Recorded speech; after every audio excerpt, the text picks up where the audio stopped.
really depends, because I change my hair color a lot. So for a couple of years I've been able to get away with, oh, you look just like the girl from The Witch but with dark hair, or you look just like the girl from Split but with blonde hair. Aquella persona que continúe debe abandonar toda esperanza. Esto es Podcast con Luis Antonio González Silva.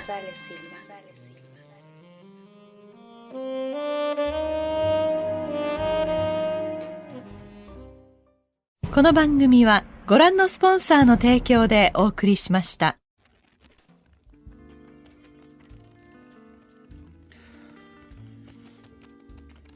Personas sonámbulas, noctámbulas, enamoradas, desenamoradas, sociópatas, psicópatas. Malas noches a todos. Yo soy Luis Antonio González Silva y vamos a platicar sobre creatividad, ¿no? Esa clase de procesos creativos. ¿Qué es un proceso creativo? Bueno, hay un mito alrededor de todo lo que significa proceso creativo y entonces escuchamos muchísimas entrevistas, artículos donde las personas abundan o tratan de explicar qué es un proceso creativo. Bueno, vamos a ejemplificarlo muy rápido. Imaginemos una caja negra. Existe una caja negra, completamente negra, ¿no? Algo se le echa adentro, la persona creativa algo le echa adentro y da como resultado ese producto. Y entonces queda en este halo místico la creatividad o el proceso creativo. Que algo sucede en esa caja negra, pero solamente el creador, el creativo, sabe, ¿no? Y se ha tomado muchísimas licencias el explicar que es un proceso creativo. En algún momento Julio Cortázar, en esa entrevista muy famosa en el 77, se le aborda y se le comenta que él vive en un estado segundo, ¿no? El état second. Y él lo reafirma, ¿no? Incluso Jaime Sabines en podríamos ponerlo como película / documental realizada por Canal 22, que se llama Los Amorosos, precisamente. Él también argumentaba eso. Es que lo que está escrito parece ser por alguien que no soy yo. Y entonces nos reafirmamos otra vez el état second, la caja negra. El proceso creativo es una caja negra, algo sucede dentro, pero no podemos visualizarlo. Fue la Universidad Autónoma Metropolitana, la UAM, en México, en la Ciudad de México, que varias personas creativas, diseñadores, arquitectos, pensadores, intelectuales, se reúnen para formar un gran libro, ¿no? Contra un diseño dependiente. Fascinante. Me parece que todavía lo pueden conseguir abiertamente a través de internet.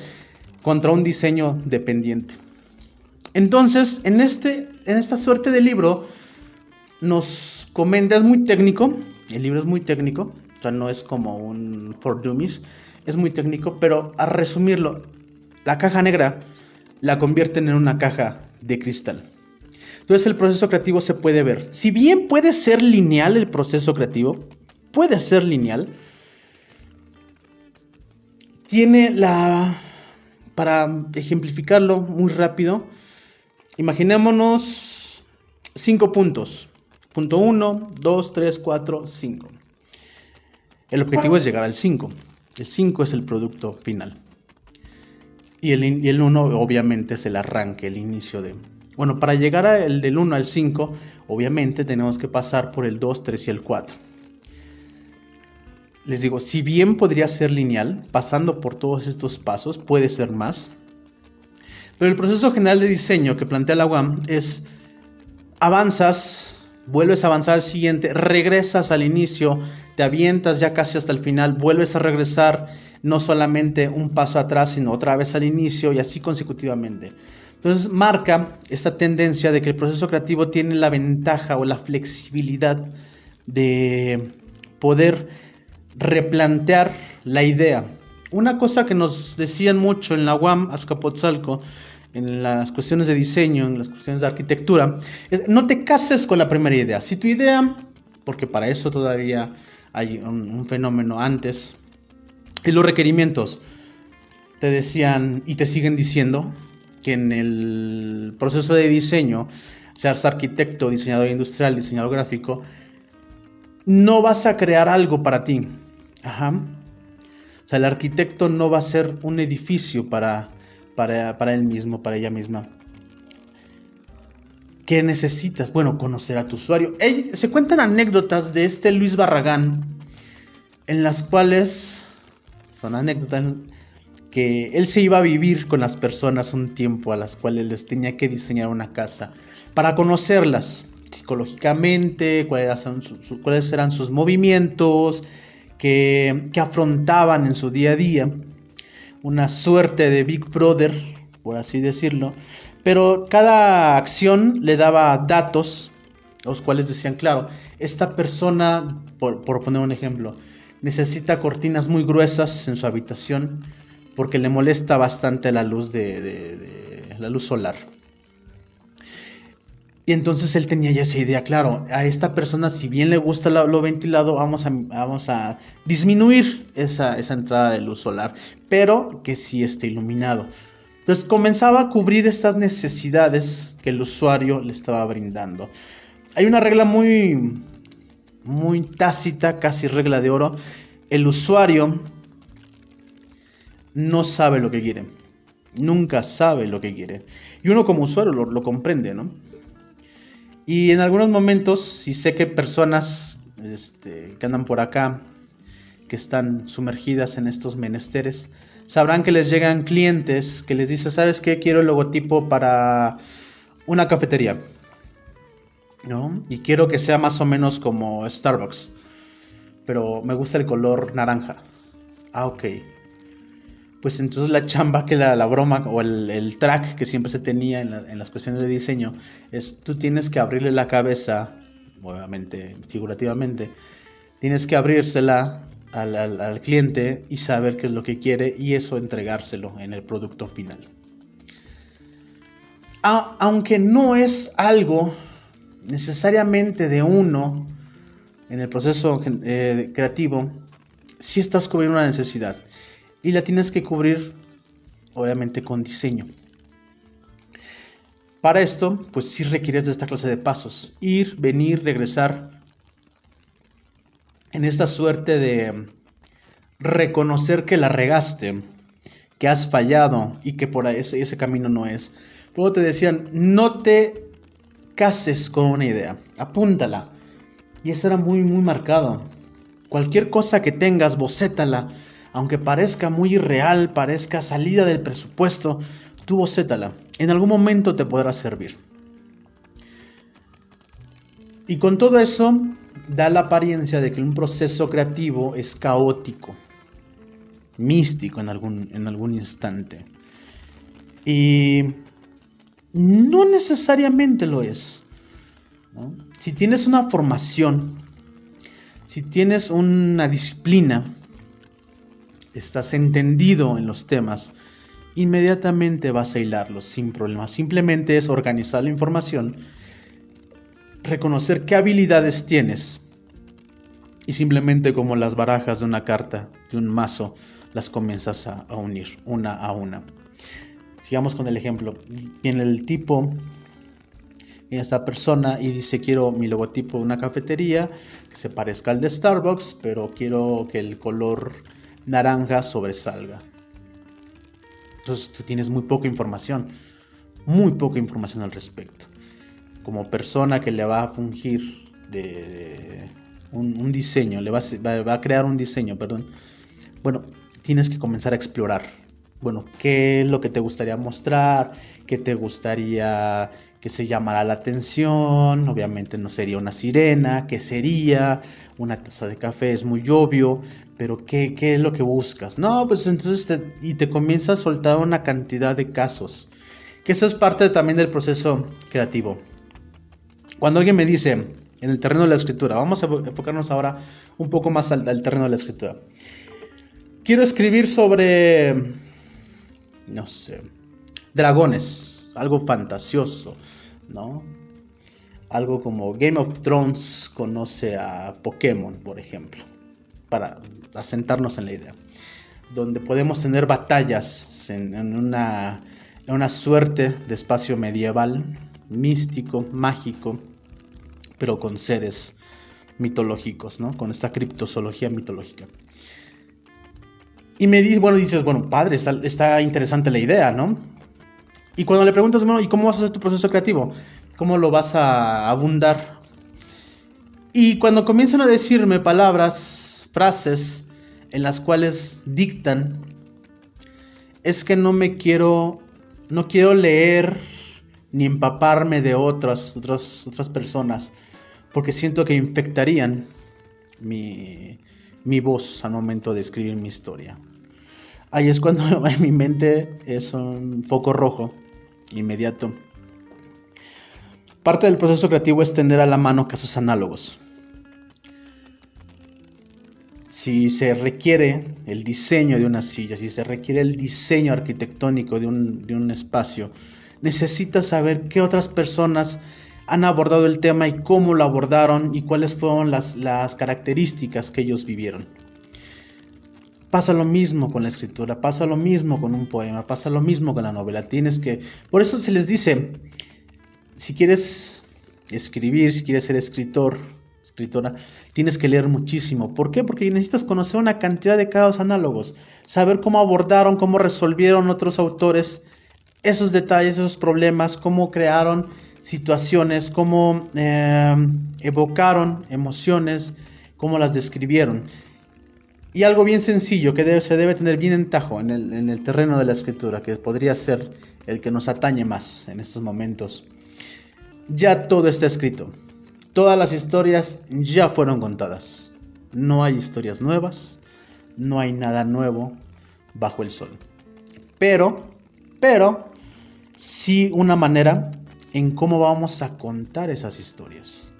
Y 1000 veces hemos escuchado la misma historia de diferente manera. Y se ha contado de diferente manera. Algunas nos han atrapado más que otras. Y es normal que cuando no tienes un gran bagaje cultural en el campo, cuando llega una historia que ya ha sido toqueteada por a través de los años, te parezca algo formidable, fascinante. Es como en este caso, este gran revuelo que se dio por el juego del calamar. Que muchos decían, claro, es una serie fascinante, me encantó, estupenda. Y otros decían, bueno, es que se parece a tal serie, se parece a tal cosa, se parece a esto. Si no viste eso, bueno, eso obviamente que te está sorprendiendo. Y entonces ahí es cuando se afianza lo que les acabo de decir. Si no tienes un bagaje, ¿cómo vas a poder discernir en el siguiente paso? Está bien consumir. Y hay personas que consumen tanto un producto, digamos una clase de libros, una clase de temas literarios, una clase de estándar literario, al igual que series, que películas, que da una suerte de subespecializarte. Y yo sé que les ha pasado a cada persona. Hay un temita que les encanta más que otros. Incluso con música. Me gusta más la música country. Y entonces explora y explora y explora y explora y explora y explora. Y comienza a distinguir. Claro, es que John Denver tiene una facilidad para hacer esto.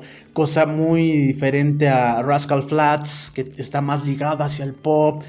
White Buffalo tiene esta clase de sensibilidad en los temas, si bien ya los ha abordado otras personas, pero me gusta más la voz de White Buffalo.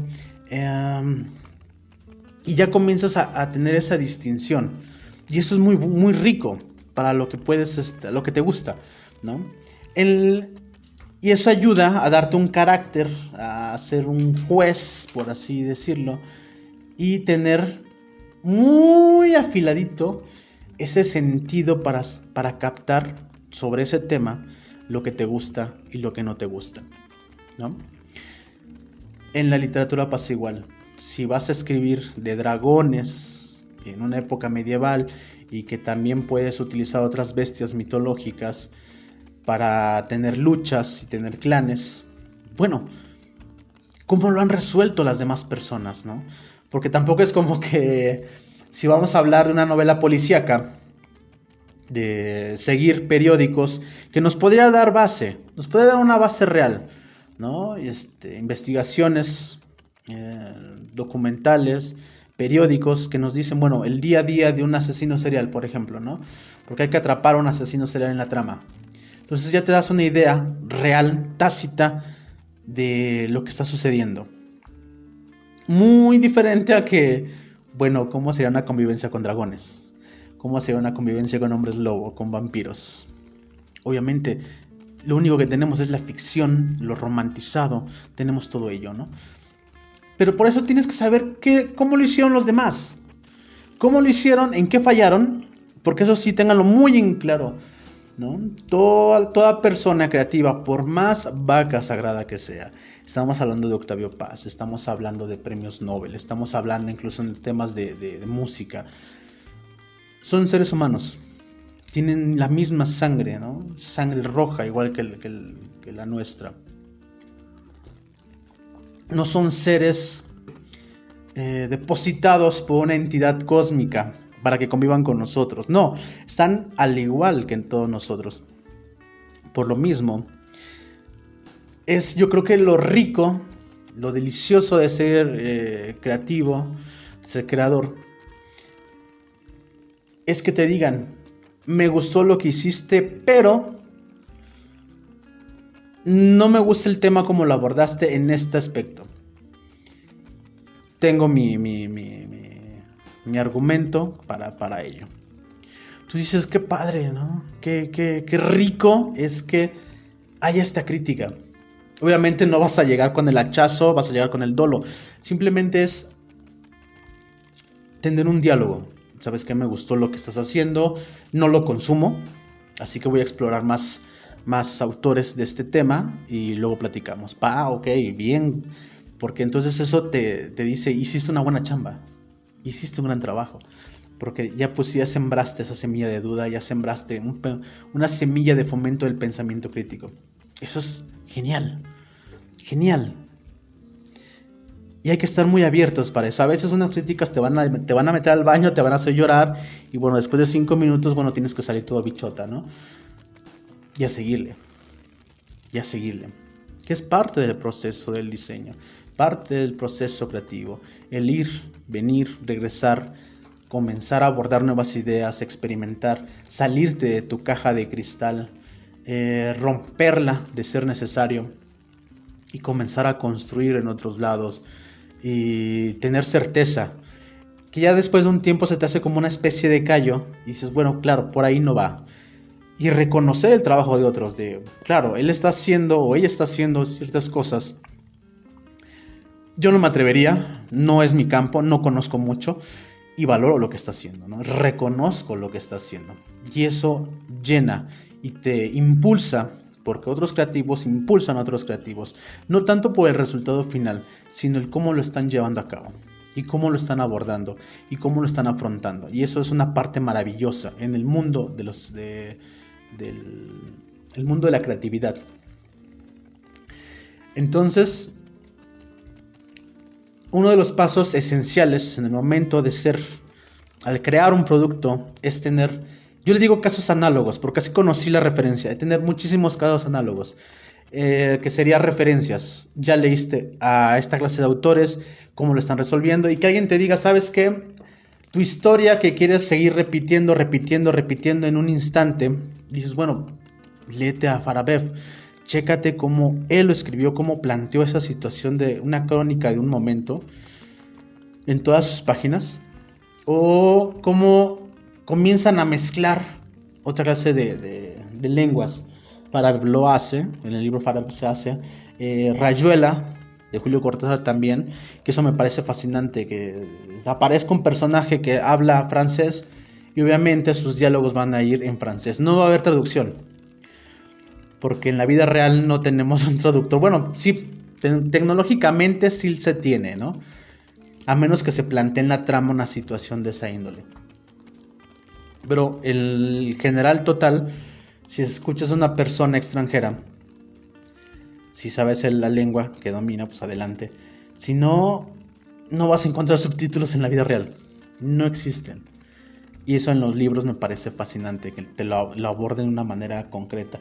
Los Caifanes de 1967, la película, cuando comienzan a hablar el arquitecto Landa y la Paloma, comienzan a hablar en inglés para que los Caifanes no los escuchen, no hay subtítulos. Porque también te tratan de decir, claro, si tú no estás entendiendo esto, es porque los otros personajes que están presenciando que estos dos están hablando, estás haciendo match, ¿no?, con la esencia de estos personajes, con los Caifanes.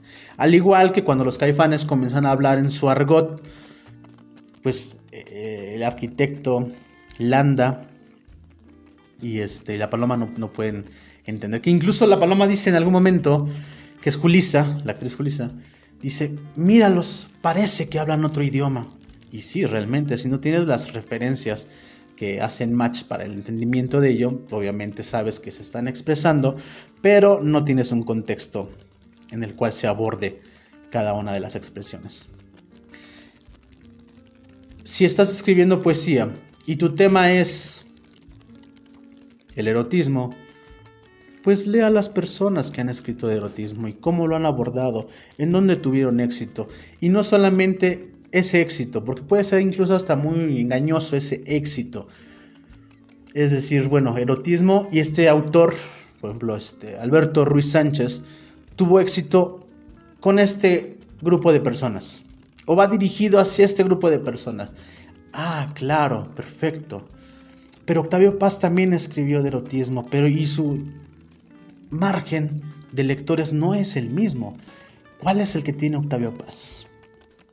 La llama doble. Y entonces vas entendiendo en qué tuvieron aciertos y comienzas a decir, claro, me encanta el estilo de Ruiz Sánchez, pero me encanta también cómo esconde temas Octavio Paz. Vamos a algo que nos decían mucho en diseño: para comenzar a abordar una propuesta de diseño, apréndete a copiar. Y no me estoy refiriendo a que se copien o se vayan a plagiar lo de otros autores, sino que si este autor utiliza mucho las aliteraciones, bueno, entonces practico. ¿Cómo lo está haciendo él? Ah, ok, perfecto, usando estas palabras, yo practico. Ok, ya entendí, ya sé cómo se maneja esta situación. Perfecto, ahora va mi turno, voy a experimentar con las palabras que a mí me gustan. Pum. Y en algún momento vas a escribir con tus palabras lo mismo de los dos autores. Y tienes que saber, por eso es necesario leerte mucho, tener muchos casos análogos, para que sepas en qué momento sí ya estás comenzando a copiar, ¿no? Y de manera inconsciente. Y dices, claro, ya estoy haciendo esto. Y entonces todo eso lo vas practicando, hasta que ya comienzas a dominar esa clase de sistemas, o de estructura, o de andamiaje, con base en la aliteración. Dices, claro, ya, esto ya lo practiqué, ya estoy tranquilo, estoy a gusto con esta situación, ahora sí vamos a abordar temas. O como José Coser, ¿no?, que utilizó mucho los paréntesis. Y me gusta la doble lectura que llega a tener José Coser, poeta cubano, con los paréntesis, ¿no? Siento que te hace regresar al renglón, al verso, para que continúes y le encuentres un sendero más. Bien te podías leer los poemas sin caer en los paréntesis, pero cuando lo haces te da otra visión, ¿no? Es como ir en el camión de ida y camión de regreso. Me parece fascinante. Pero para eso hay que dominar, saber que si estás cumpliendo el objetivo. No porque digas, ¿sabes qué? Por mis santos ojazos voy a meter paréntesis y ya, quien le entienda. Claro que no, porque bueno, estás escribiéndole a personas. Y si quieres que esas personas hagan match con lo tuyo, bueno, también tienes que darte a entender perfectamente. Si me pones, es que la lagartija, paréntesis, durmiente, termina paréntesis, vuela hacia el teléfono, y yo te digo, bueno, es que ¿por qué? O sea, ¿cuál es la razón de la lagartija, entre paréntesis, durmiente, vuela hacia el teléfono? Y que me diga, no, es que se refiere a un amigo que conocí en la infancia. Ah, ok, postas, entonces yo no sabría cuál es la referencia que estás diciéndome, ¿no? Porque yo no conozco esa historia del amigo que conociste en tu infancia para que me lo estés cubriendo de esa manera. Y hay que hablar de una forma no general, pero sí entender que hay un lector, ¿no? Un lector que nos va a cuestionar, que nos va a recomendar, que nos va a odiar, y tenerlo muy en cuenta. En algunos momentos, cuando doy clases, les digo que pongan un post-it, un papelito en su área de trabajo, en la cual marquen una frase, algo semejante a, pero que diga, hay un lector sobre tus hombros, observando sobre tus hombros. Y tienes que imaginarte que cuando estés escribiendo, sea de manera digital, sea de manera análoga, hay alguien, ¿no?, atrás de ti que está leyendo lo que haces, y que así va a ser al final. Porque si no, bueno, guárdatelo para ti nada más, ¿no? Punto, san se acabó. Y terminamos con todo. Y de eso se trata el proceso creativo. No son pasos tan específicos, porque puede ser de 5, 20 los necesarios. Pero tener en cuenta que tiene una flexibilidad, que si bien podría ser lineal, tienes que regresar, replantear, irte por otros caminos, experimentar, y hasta que no quedes a gusto con lo que estás haciendo, que sientas que ya exploraste, le diste todas las vueltas a la situación y que estás cubriendo la gran mayoría de necesidades en tu producto final, lo sueltas, lo dejas ir. Porque al final, sea diseño o sea literatura, le estás escribiendo, le estás diseñando para alguien más, alguien que no eres tú. Y creo ahí debe existir un enorme respeto hacia esas personas.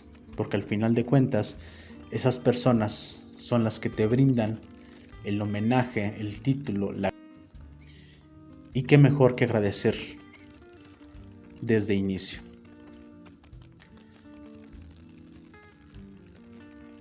Y el proceso creativo no es algo místico, es una serie de conexiones, de conocimiento, de habilidades, de recursos, de alcances y limitaciones también para poder entregar un producto.